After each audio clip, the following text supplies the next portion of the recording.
suis Elsa Desplanques, je suis doctorante en archéologie à Sorbonne Université et je travaille sur l'usage des textiles dans les pratiques funéraires. Les pratiques funéraires, c'est l'ensemble de gestes, de rites, de mots qui accompagnent le mort au cours des funérailles. Je m'intéresse surtout aux pratiques funéraires du 1er millénaire avant Jésus-Christ, donc c'est pendant l'Antiquité, et plus particulièrement à une pratique qui est spécifique aux élites, c'est-à-dire aux personnes qui sont les plus socialement élevées de la société. Donc ces élites incinèrent leurs morts, c'est-à-dire qu'ils brûlent le corps et qu'ils déposent les restes dans une urne. Et ensuite, avec les restes, ils déposent des objets pour accompagner le mort dans l'autre monde. Parmi tous ces objets, on trouve des tissus. Ces tissus peuvent être utilisés pour emballer le corps, comme linceul, comme vêtements du mort, ou simplement ils peuvent être déposés comme bien de tombe, c'est-à-dire pliés et déposés à côté du défunt. Alors mon travail est plus spécifiquement d'étudier la manière dont les tissus sont disposés autour des amas osseux, donc des restes du mort, et des urnes, donc les récipients qui contiennent ces restes. Donc les tissus peuvent emballer les ossements, l'urne, le réceptacle de l'urne, c'est-à-dire la boîte qui contient l'urne, ou bien les trois à la fois. Les tissus qui sont utilisés dans les tombes de mon corpus sont souvent de très bonne qualité, et c'est pour ça qu'on utilise le microscope pour essayer de définir les caractéristiques techniques du tissu, c'est-à-dire comment les fils sont fabriqués, combien de fils ont été utilisés par centimètre, et parfois si on peut voir la présence de couleurs sur ces tissus. Alors, moi j'utilise donc ce microscope 3D. Alors c'est un microscope classique, mais qui fait aussi de la photogrammétrie. Donc la photogrammétrie, c'est quand on prend plusieurs clichés sur la hauteur, donc le microscope va se déplacer le long de l'axe ici, et prendre plusieurs photos du tissu, et on va ensuite superposer ces photos pour avoir un modèle 3D du textile, donc on va pouvoir manipuler pour effectuer toutes nos mesures.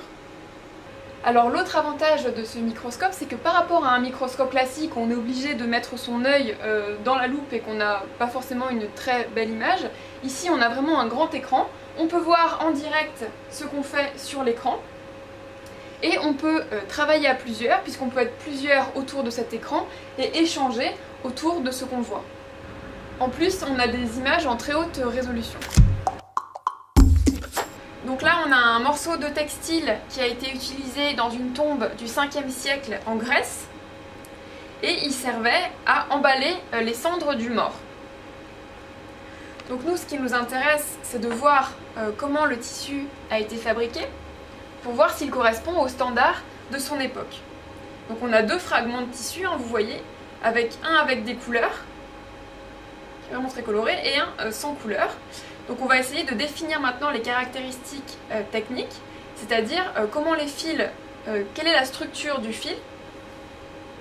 Donc on place l'échantillon bien au centre de l'écran, et donc ici on est à un grossissement de 20, et on va se rapprocher en zoomant sur les fils.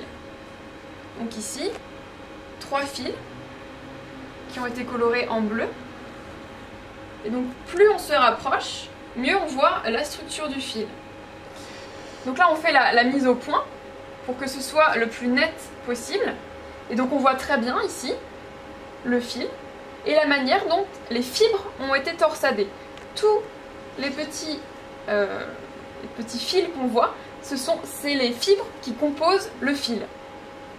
Alors un élément supplémentaire qu'on recherche quand on étudie un textile, c'est de savoir combien de fils par centimètre ont été utilisés. Ça nous donne une idée de la qualité du tissu. Donc ici, c'est un autre avantage de ce microscope, c'est qu'on peut effectuer des mesures en direct sur l'écran.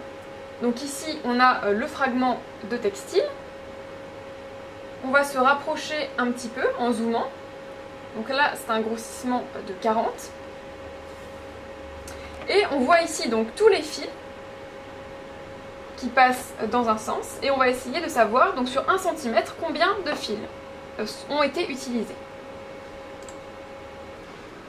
Donc là j'ai mis une échelle qui fait la moitié d'1 centimètre, et on va compter combien de fils apparaissent sur cette ligne. Donc là 1, 2, 3, 4, 5, 6, 7, 8, 9, 10, 11, 12 fils pour un demi-centimètre, donc ça veut dire que 24 fils ont été utilisés par centimètre, ce qui fait que c'est un tissu d'assez bonne qualité. Alors à cette époque, un tissu très luxueux, on en trouve dans certaines tombes qui font environ 120 fils par centimètre. Alors une autre caractéristique qu'on recherche sur les tissus, c'est de connaître l'épaisseur du fil. Donc ici toujours pareil, avec l'outil mesure, on va pouvoir mesurer le diamètre du fil. Donc par exemple celui-là ici et celui-là ici, et ensuite on fait une moyenne. Donc celui-ci mesure 0,5 mm et celui-ci 0,4 mm. Alors c'est assez épais. À la même époque, on en trouve qui font 0,1 ou 0,2 mm. Donc là on va essayer de faire un modèle 3D du fragment de textile qu'on est en train d'étudier.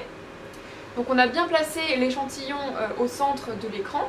Donc on va faire se déplacer le microscope sur l'axe qu'on appelle des Z, donc c'est l'axe vertical, donc en hauteur. Donc cette partie-là va se déplacer le long donc, de cet axe. Donc ça va donner une superposition de photos que l'ordinateur va ensuite assembler automatiquement.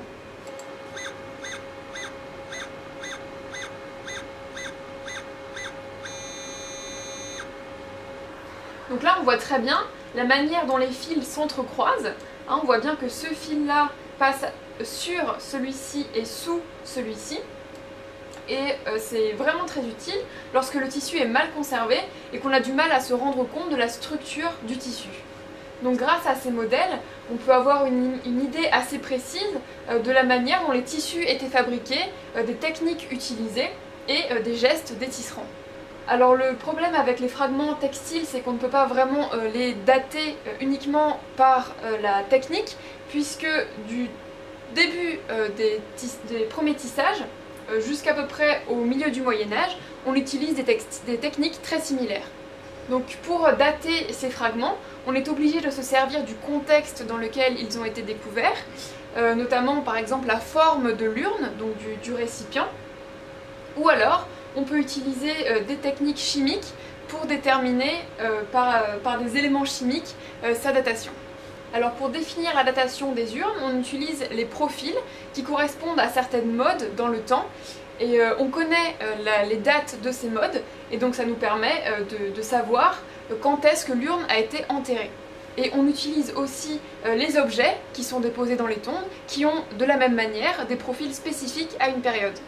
Donc ici on a installé une caméra rotative qui sert à filmer les fragments en mouvement. Donc ça c'est très pratique parce que certains fragments sont très fragiles, on ne peut pas les toucher et donc ça nous permet de voir plusieurs côtés du fragment sans avoir à les manipuler. Donc là par exemple ici on voit très bien le fil torsadé ici, donc qui passe sur et sous les fils qui sont ici. Et donc là par exemple, voilà, on voit très bien la manière dont est constitué le tissu. Alors grâce au microscope, j'ai pu observer et étudier environ 500 fragments qui venaient de contextes très différents, toujours funéraires. Un dernier avantage de ce microscope, c'est qu'il est mobile. Parfois on ne peut pas déplacer les fragments, et donc nous on se déplace avec ce microscope dans les musées européens. Donc on a été à Prague, à Rome, à Athènes et dans les dépôts et les musées français comme par exemple à Auxerre et à Sens.